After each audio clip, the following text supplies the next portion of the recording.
The council chamber stood silent.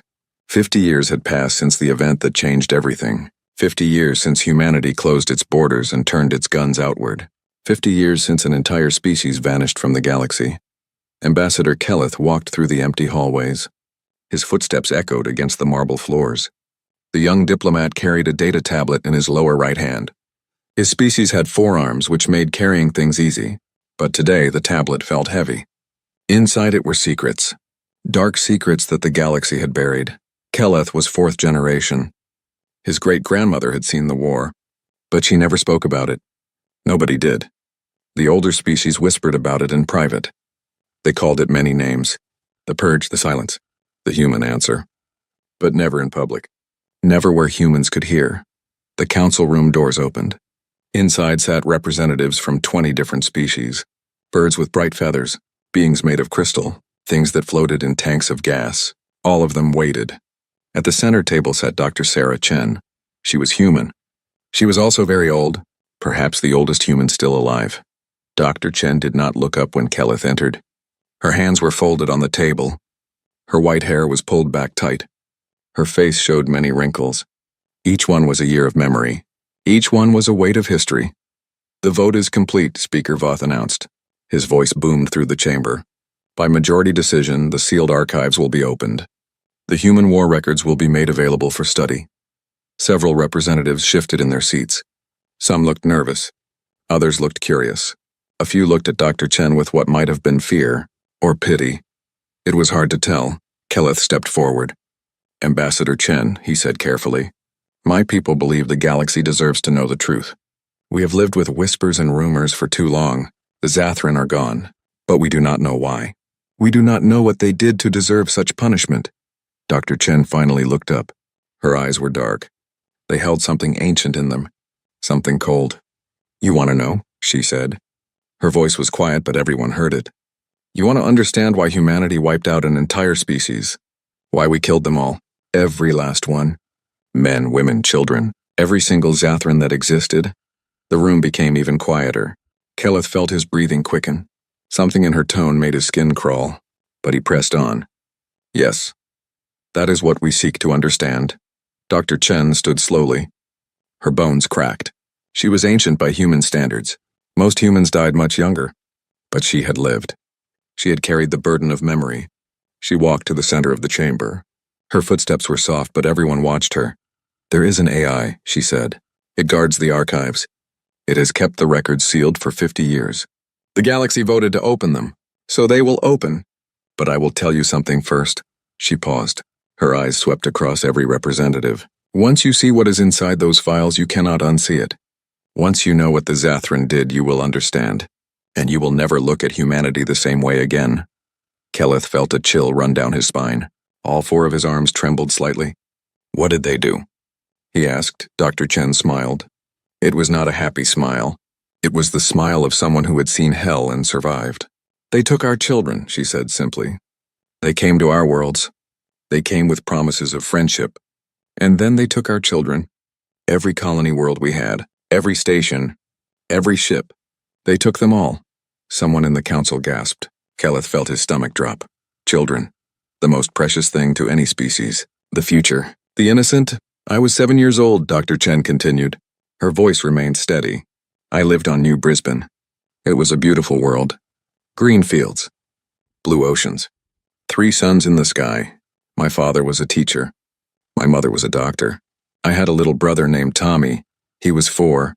She walked to the large window. Outside, stars glittered against the black of space. Humanity's warfleet hung in the distance. Even from here, Kelleth could see the massive ships. They had not moved in 50 years. They just watched, always watching. "The Zathran ships came in the morning," Dr. Chen said. "They were beautiful, silver and gold. They shimmered in the sunlight. We all came out to see them. First contact," they said. "Historic moment.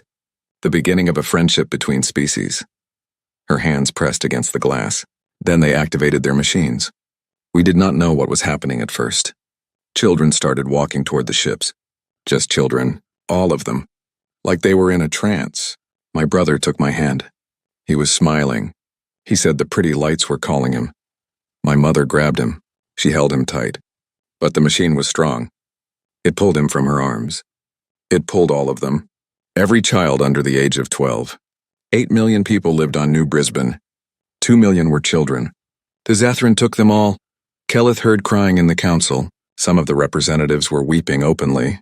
He felt tears on his own face. He had not known. None of them had known. It happened on 47 worlds, Dr. Chen said. In 3 months, every human colony, every settlement, every ship with children aboard. They took them all. Do you know how many children that was? 93 million. 93 million human children. She turned back to face the council. Her face was hard as stone. We asked why. We begged them to return our children. Do you know what they said? They said it was for reproduction. They said the Zathran were a hive mind. They reproduced by consuming the neural patterns of sentient juveniles. They said human children had the finest patterns, the best flavors. They said we should be honored. They offered us compensation. They suggested we breed more. The silence in the room was complete, total. Kelleth could not breathe. His mind could not process what he had heard. They ate them. They ate the children. Earth's government sent one message to the Zathran, Dr. Chen said. One response to their offer. It was 3 words long. Count your stars. She walked back to her seat. She sat down slowly. 6 months later, humanity launched the largest armada ever built. 2,000 warships, 15,000 support vessels, 400 million soldiers, no diplomats, no negotiators, no mercy. The archives are open now, Dr. Chen finished. You can read the reports. You can watch the recordings. You can see what we did. But remember this.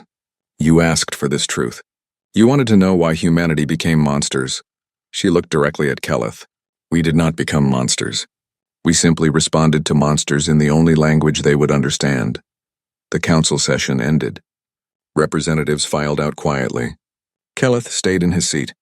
He held his tablet tighter. Inside it was access to the archives. He could open them now. He could see everything, but suddenly he was not sure he wanted to. Dr. Chen's words echoed in his mind. Once you know, you cannot unknow. Once you see, you cannot unsee. His finger hovered over the screen.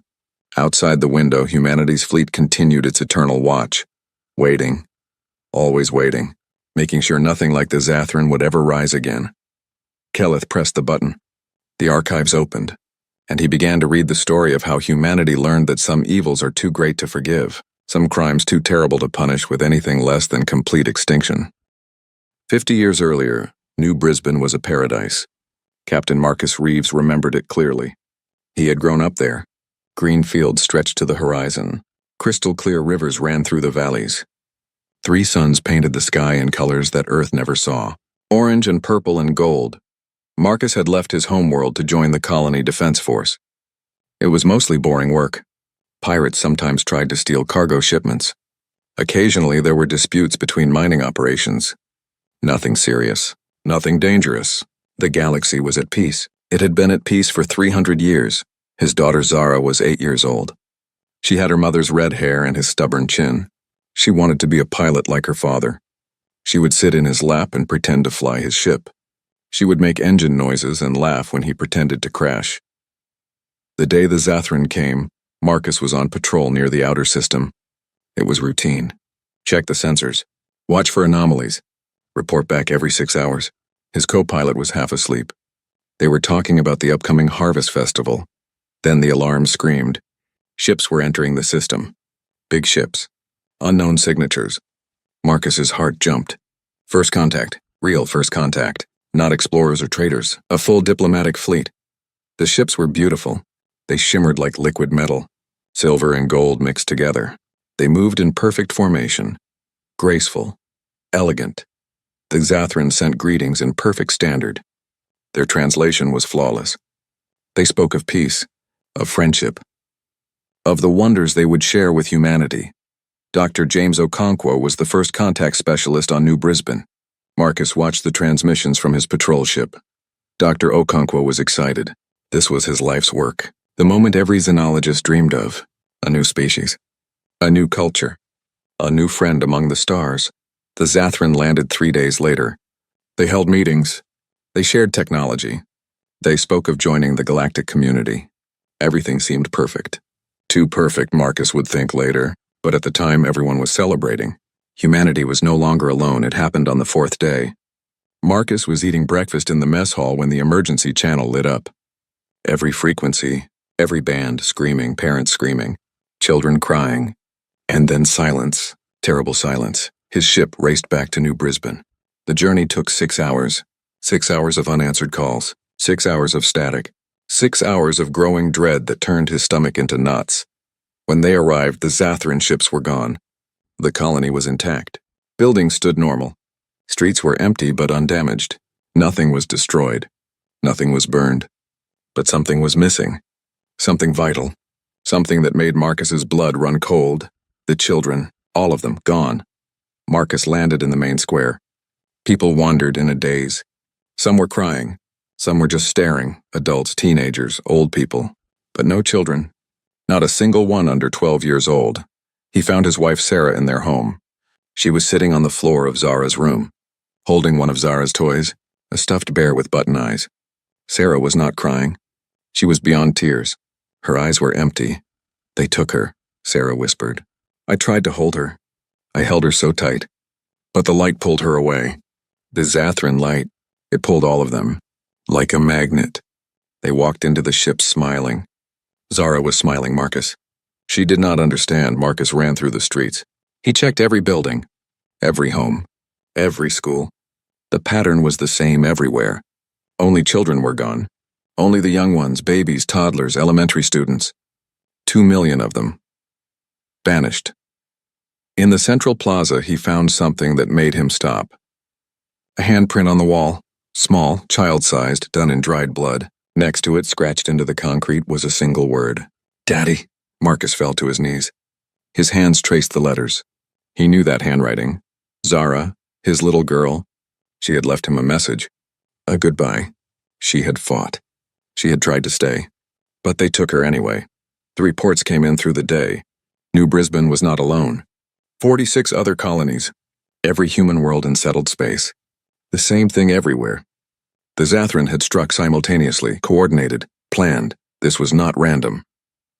This was deliberate. 3 days later, the Zathran sent a message. It was broadcast on all frequencies, directed at Earth, at the human government. The message was clear, polite even. It explained everything. The Zathran were a hive mind. They thought as one, felt as one, lived as one. But they were not born. They did not reproduce like other species. They grew by absorbing consciousness. Specifically, young consciousness, juvenile minds that were still forming, still flexible. The message explained the process, how they extracted neural patterns, how they integrated them into the collective, how each child added to their unity, made them smarter, stronger, more complete. It was not painful, they said. The children would live forever as part of something greater. Then came the part that made Marcus vomit. The Zathran stated that human children were special, superior. Their neural patterns were complex, rich, delicious. Yes, they used that word.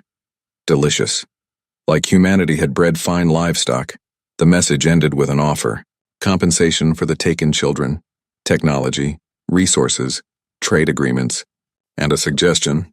Humanity could breed more children. The Zathran would return every 10 years. A harvest.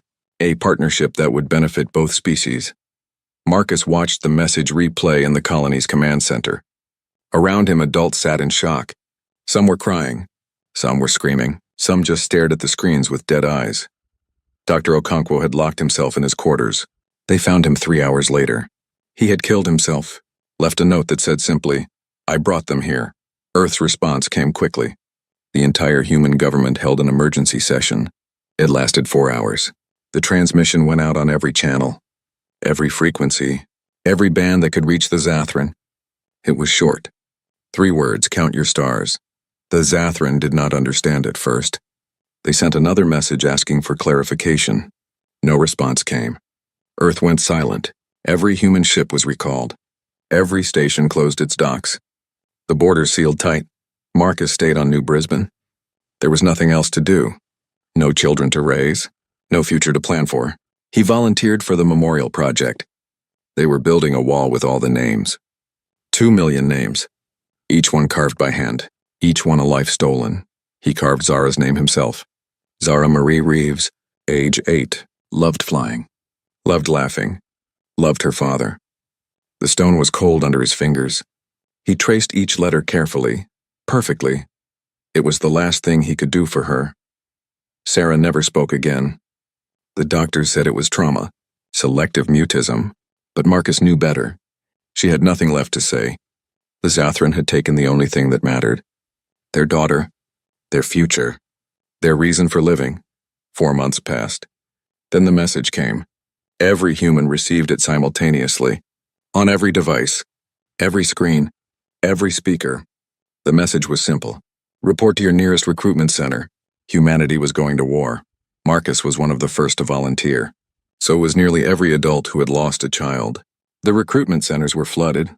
400 million people signed up in the first week. 400 million humans who had one purpose, one goal, one burning need for justice. The training was brutal, efficient, fast. They did not have time for long courses. The instructors taught them to kill. Simple as that. How to operate weapons, how to fly ships, how to destroy an enemy completely, totally without mercy. Marcus excelled. He had always been good at flying. But now he had motivation, purpose. Every target he hit in simulation was a Zathran ship. Every enemy he destroyed was revenge for Zara. His scores were perfect. His dedication absolute. The galaxy watched humanity prepare for war. Other species sent messages, offers to mediate, to negotiate, to find peaceful solutions.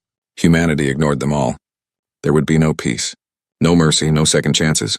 The Zathran had made their choice. Now humanity would make theirs. On the wall of his barracks, Marcus kept a picture of Zara. Her smiling face looked down at him every morning. Every night. A reminder, a purpose, a promise. He would make them pay. All of them. Every single Zathran that existed. He would count their stars, and he would put them out, one by one. Earth became a different planet. Within weeks, every factory converted to war production. Every shipyard worked around the clock. The noise never stopped. Hammering, welding, construction.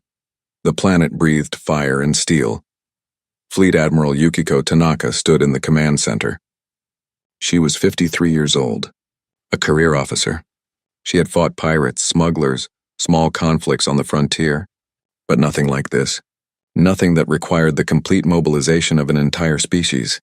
The screens around her showed numbers, ship counts, weapon stockpiles, troop movements, 2,000 warships, 15,000 support vessels, 400 million soldiers, the largest military force ever assembled by any single species. And it was not enough. It would never be enough to balance the scales, Admiral, her aide said quietly. The World Council is asking about rules of engagement. Tanaka did not look away from the screens. There are no rules. Totavar. Complete extinction. Every Zathran. Every world. Every ship. Every station. Nothing survives. The aide shifted uncomfortably. Ma'am, the galactic community is concerned. They say we are violating every treaty, every convention of war. We withdrew from every treaty 3 months ago, Tanaka said. Her voice was ice. Tell the galactic community that humanity is no longer interested in their rules. Tell them to stay out of our way. Any ship that enters the war zone will be considered hostile. In another facility, General Pavel Volkov oversaw the ground forces. He was a big man, scarred face, broken nose. He had lost 2 grandchildren in the harvest, twins, 6 years old. Their names were tattooed on his forearms. He looked at them every morning. Show me the new weapons, he said to his staff. The scientists brought out tablets, files marked with red warning symbols, classified, forbidden. Technologies that had been banned for centuries. But the rules no longer mattered. Humanity had torn up the rule book and burned it. Relativistic kill vehicles, one scientist explained. Projectiles accelerated to 90% light speed. Impact force equal to nuclear weapons. No defense possible. Another scientist stepped forward. Stellar destabilizers. Target stars directly. Cause premature collapse. Entire solar systems destroyed. AI-driven hunter swarms. Self-replicating. They hunt anything with Zathran biological markers. They do not stop until every target is eliminated. Volkov nodded at each presentation. No hesitation. No moral questions. These were tools. Necessary tools. Deploy them all, he said simply. Dr. Elizabeth Stone led the Weaponization Ethics Division. The title was ironic now. There was no ethics anymore, just efficiency, just results. She had created something special, something terrible. She called it the Thanatos Protocol. The Zathran are a hive mind, she explained to the military command. They share consciousness, thoughts, feelings. Everything connects through a biological network. This is their strength, she paused. But it is also their weakness. Admiral Tanaka leaned forward. Explain. Dr. Stone brought up a hologram. It showed a Zathran brain structure. We developed a biological weapon, a virus. It targets their neural connection pathways. Once infected, it spreads through their hive mind network. Every Zathran connected to an infected one becomes infected. How long until death? Volkov asked. 72 hours, painful, very painful. The virus makes them feel everything. Every death. Every moment of suffering. Multiplied across their entire species. Someone in the room looked uncomfortable. A young officer. Doctor, is that not cruel? Do we want them to suffer? Dr. Stone turned to face him. Her eyes were hard. My daughter was 4 years old. They took her from the kindergarten on Mars Station. Do I want them to suffer? Yes.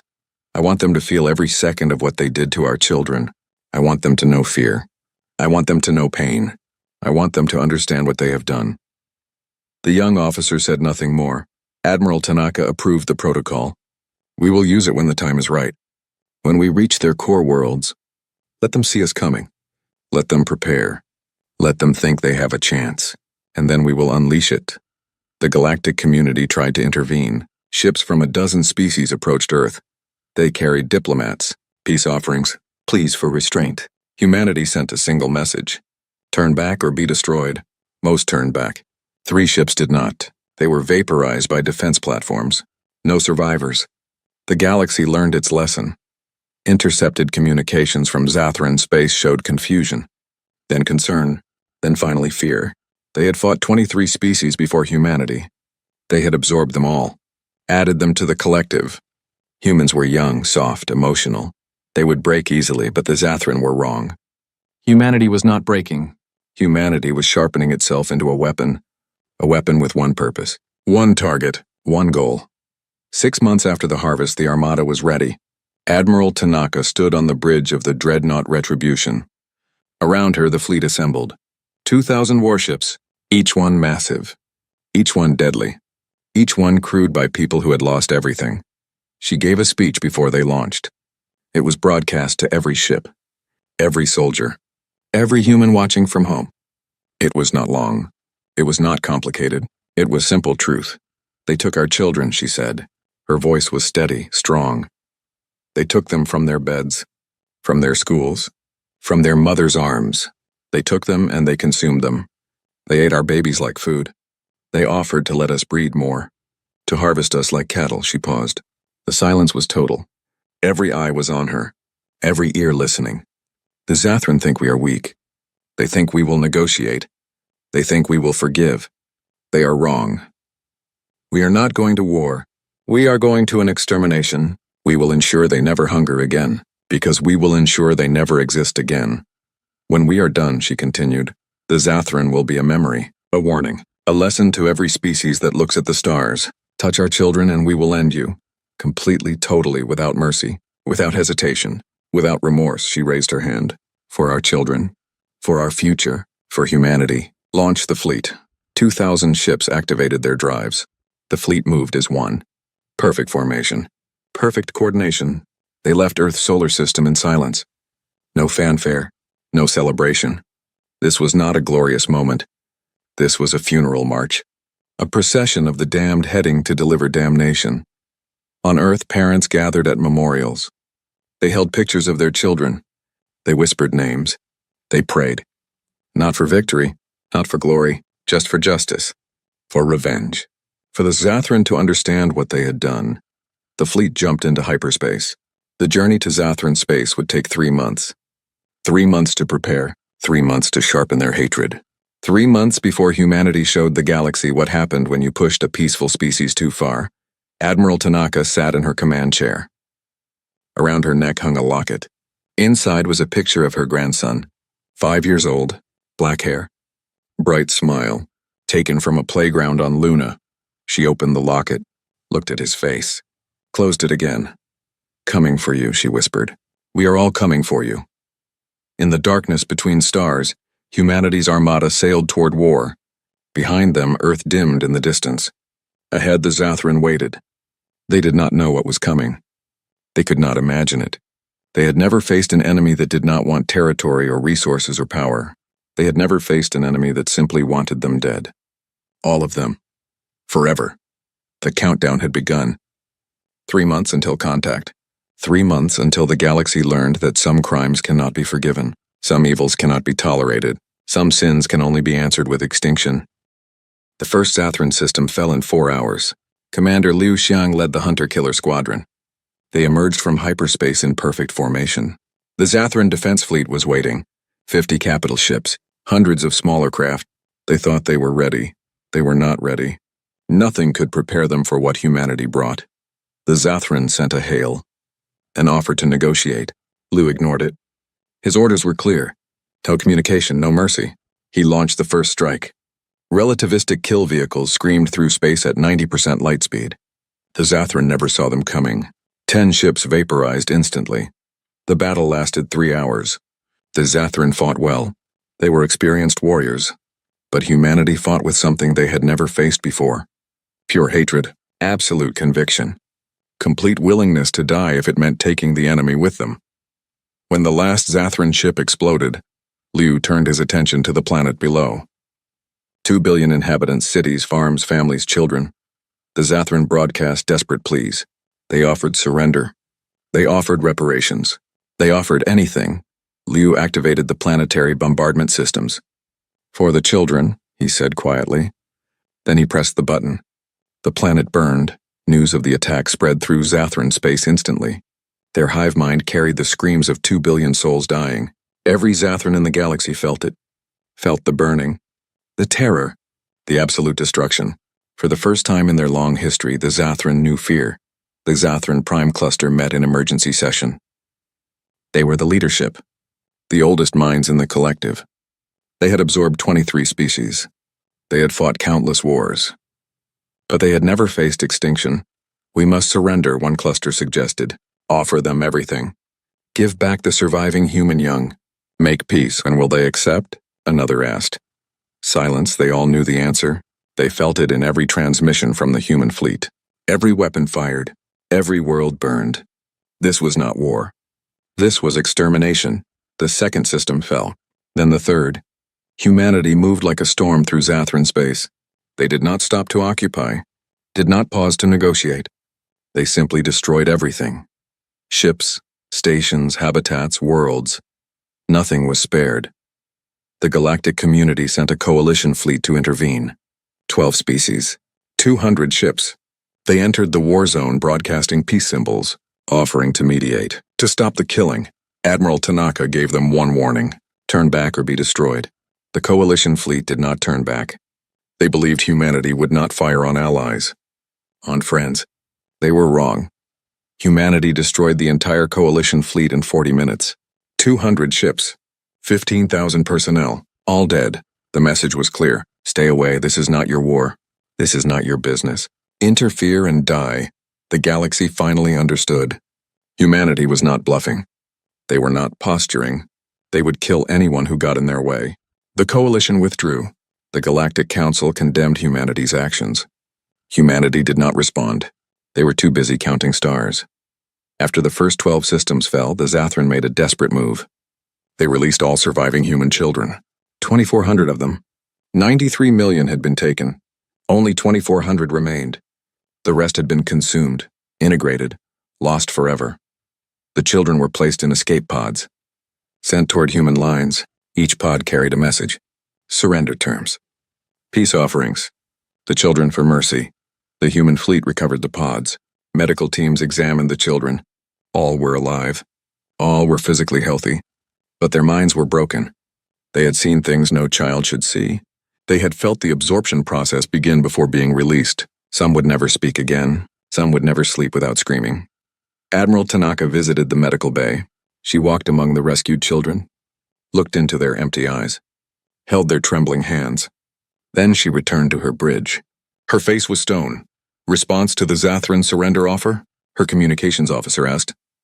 You cannot give back the dead, Tanaka said simply. Continue the operation. The fleet pushed deeper into Zathran territory. They reached the home cluster. 10 systems. 80 billion Zathran, the heart of their civilization. The center of their hive mind. If the collective had a soul, it lived here. Dr. Stone activated the Thanatos protocol. The virus was released on the primary world. A single canister. That was all it took. The Zathran breathed it in. Their biological network did the rest. The virus spread through the hive mind like fire, from one cluster to the next, from one world to another. The Zathran felt it happening, felt the poison spreading, felt their connections burning. They screamed. All of them. 80 billion souls screaming in perfect unison. The death took 72 hours. 3 days of agony. 3 days of understanding what they had done. 3 days of feeling what 93 million children had felt. The fear, the pain, the realization that they were being consumed by something larger. Human ground forces landed on the dying worlds. Sergeant John Keita led his platoon through empty cities. The Zathran were still dying, still screaming. Some begged for help. Some begged for forgiveness. Some begged for death to come faster.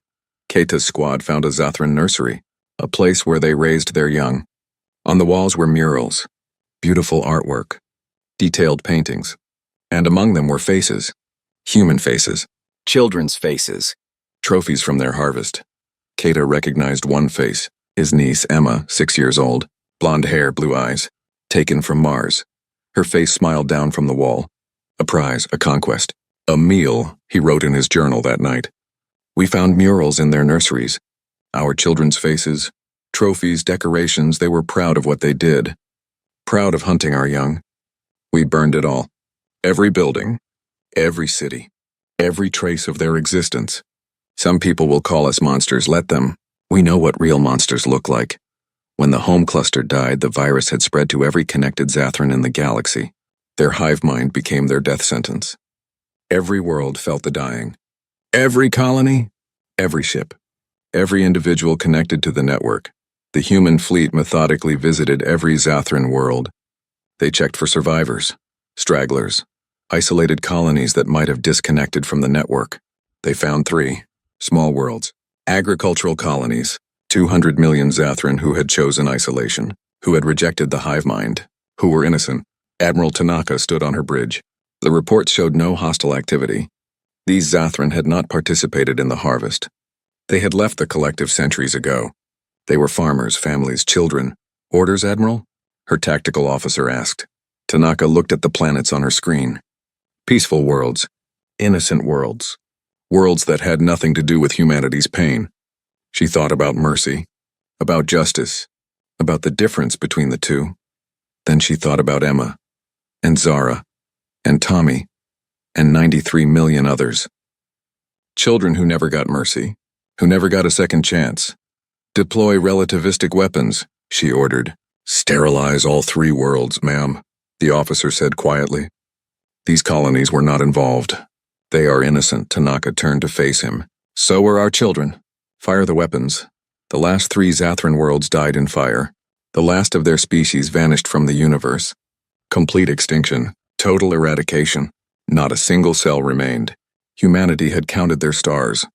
And humanity had extinguished them all. Admiral Tanaka made her final report. Mission complete. Zathran species eliminated. Verified extinction. No survivors. Recommend deep scans of remaining territory to confirm absolute eradication. The fleet swept through former Zathran space for 3 more months. They checked every asteroid, every moon, every derelict station, every escape pod. Anywhere a Zathran might hide, anywhere a single cell might survive, they found nothing. The Zathran were gone, erased, a species that had existed for 10,000 years, that had conquered 23 others, that had controlled 1/3 of known space. Gone in 18 months. Wiped away by humanity's answer to their crime, the galaxy watched in silence. Fear, horror, understanding. Humanity had shown them something terrible, something necessary, something that could never be forgotten. Touch the children and face extinction. No warnings, no mercy, no survivors. Ambassador Kelleth sat in the council chamber. The archives were open before him on his tablet. Hours of footage, thousands of reports, images of burning worlds, recordings of final transmissions. Statistics that made his hands shake. Zathran species. Status extinct. Time from first contact to complete elimination. 18 months. Total casualties 132 billion.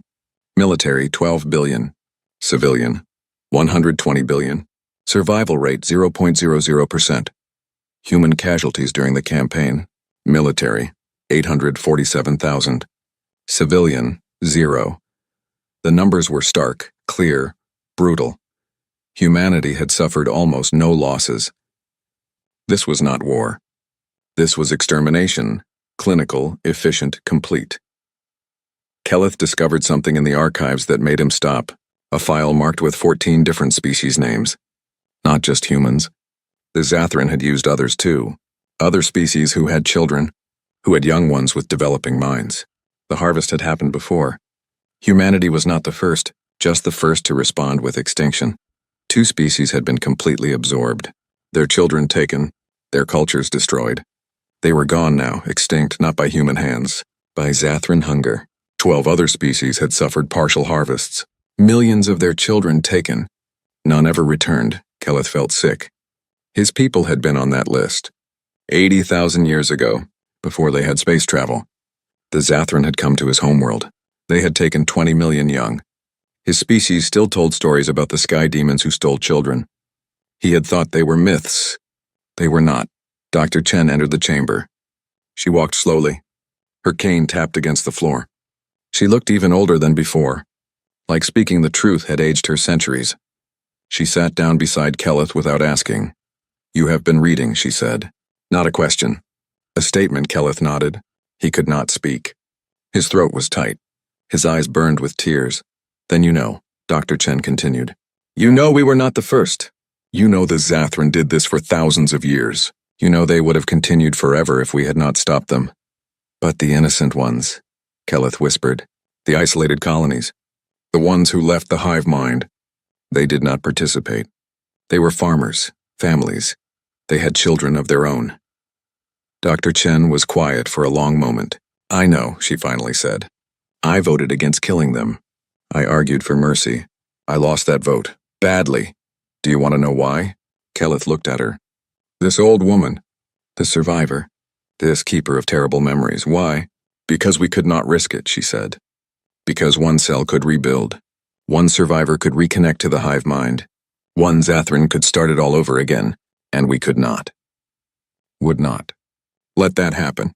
We chose to become monsters to ensure no other species would ever face what we faced." "That is genocide," Kelleth said. The word felt heavy, ugly. "True. Yes," Dr. Chen agreed. "It is genocide. It is also justice. It is also protection. It is all of these things at once. We killed an entire species to save every future species. We became what we hated to ensure our hate would never be necessary again." She stood slowly, painfully. "You asked if it was justice or genocide. The answer is both. We are guilty. We know this. We accept this. But we are not sorry. We would do it again. We will do it again if necessary." Kelleth watched her leave. He sat alone with the archives. With the truth. With the understanding of what humanity had become, what they had been forced to become. He thought about his own children. 4 of them. Young, innocent, safe. They were safe because humanity had made them safe. Because humanity had drawn a line in the universe and said this far and no further. Because humanity had counted the Zathran stars and put them all out. Dr. Chen's real name was Zara Reeves. She was not just a survivor. She was patient 0. The first child recovered. The first to see what the Zathran did. The first to carry that trauma into adulthood. Her father Marcus was still alive. Still serving. Admiral Marcus Reeves. 108 years old. Commander of the Eternal Watch. The Eternal Watch was humanity's Armada. It had never stood down. 50 years of constant patrol. Always watching. Always ready. 30,000 ships. 500 million personnel. Rotating crews, but the mission never changed. Make sure it never happens again. Humanity refused all integration with the galactic community. They traded. They shared some technology. They were polite. But they never joined the council. Never signed treaties. Never trusted anyone. The harvest had taught them that trust was dangerous. That peace was temporary. That vigilance was the only guarantee of safety. Kelleth closed the archives. He had seen enough. More than enough. He understood now. Why humanity stayed separate. Why they kept their weapons ready. Why they watched the borders with such intensity. They were not paranoid. They were prepared. They had learned the hardest lesson any species could learn. The universe was not safe. Peace was not permanent. And some evils were too great to risk ever happening again. 50 light years away, Admiral Marcus Reeves stood on the bridge of the dreadnought, Never Again. The name was a promise. A reminder. A warning. He was ancient by any standard, but he refused to retire. Refused to rest. Refused to let anyone else carry this burden. His daughter Zara visited him once a month. They did not talk much. There was not much to say. She understood why he stayed. He understood what she carried. They were both prisoners of the harvest. Both survivors of humanity's darkest moment and its most necessary response. The censor's officer spoke up. "Admiral, we are receiving a transmission. New contact. Unknown species. They are broadcasting greetings. They seem excited to meet us. First contact situation." Marcus watched the screens. Ships appeared on sensors. Small vessels. Dancing in formation. Celebrating their discovery of other intelligent life. Young, innocent, naive. Like humanity had once been. Like every species was before the universe taught them otherwise. His executive officer stepped forward. "Alert status, sir?" Marcus watched the new species. Watched their joy. Their celebration. Part of him remembered when humanity had been like that. Full of hope. Full of trust. Full of belief in a benevolent universe. That part of him had died in the plaza on New Brisbane, next to a small bloody handprint that spelled out Daddy. "Green," he said finally. "But launch reconnaissance drones. Full-spectrum surveillance. I want their biology. Their culture. Their ethics. Their treatment of young. Everything." "Sir," his XO said quietly, "they are just celebrating first contact. They look harmless." Marcus turned to face him. His eyes were hard, ancient, filled with knowledge no person should have to carry. "That is what we thought too, Commander. That is what we always think. The Zathran came in peace. They came with friendship. They came with smiles." He looked back at the screens, at the dancing ships, at the innocent joy. "Deploy the drones. Monitor everything. And if they show any interest in our children, any at all," he paused, "count their stars." The bridge crew moved efficiently. Drones launched. Sensors activated. The reconnaissance began. This was humanity now, forever watching, forever ready, forever remembering what happened when they trusted too much, when they believed too easily, when they thought the universe was safe. The new species continued their celebration, unaware they were being studied, analyzed, measured against a standard they did not know existed. The standard was simple. Do you harm children? Do you hunt the young? Do you take what is most precious? If the answer was yes, humanity would respond. Not with warnings. Not with negotiations. Not with mercy. Just extinction. Clean. Complete. Absolute. The Zathran were gone, but their lesson remained. A lesson written in fire across empty space. A lesson the galaxy had learned and would never forget. Touch the children and humanity will end you. Your species. Your culture. Your history. All of it. Gone. As if you never existed. Admiral Reeves sat in his command chair. Around him the bridge hummed with activity. Outside the window the fleet hung in perfect formation. 30,000 ships, all watching. All waiting. All ready. The Armada never slept. The Armada never forgot. The Armada never forgave. Humanity had paid the ultimate price to learn the universe's darkest truth. That evil exists, that it does not negotiate, that it does not stop unless you make it stop. Permanently, completely. Without hesitation or doubt, some called them monsters. Some called them heroes. Some called them necessary. The humans did not care what they were called. They knew what they had done. They knew what they had become. They knew the cost and they had paid it willingly, because somewhere in the universe there were children sleeping safely. Human children. Alien children. All children. Sleeping peacefully because humanity stood watch. Because humanity had drawn a line. Because humanity had shown what happened when that line was crossed. The price was high. The cost was terrible, but the alternative was unthinkable. To live in a universe where the Zathran still hunted, still harvested, still consumed the young and innocent. That was a universe humanity could not accept, would not accept. So they ended it. Completely. Forever. And they stood guard to make sure nothing like it ever rose again. Admiral Marcus Reeves closed his eyes. He saw his daughter's handprint. That bloody message left on a wall 50 years ago. Daddy. She had called for him. He had not been there. But he was here now. Would always be here. Watching, waiting. Making sure no other father had to see what he had seen.